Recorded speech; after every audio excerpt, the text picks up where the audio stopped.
рукам телефон на все голоса говорит: пока,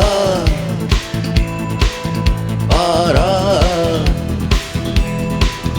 И пальто на гвозде, шарф в рукаве и перчатки в карманах шепчут: подожди до утра,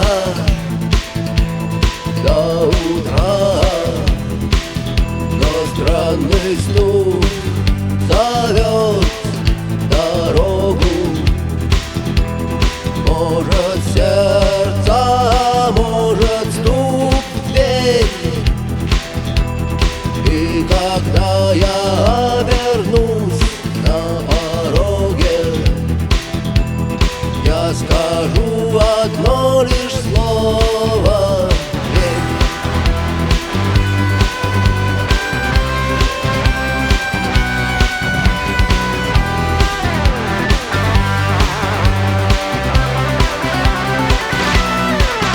И опять на вокзал, и опять к поездам, и опять проводник выдаст белье и чай.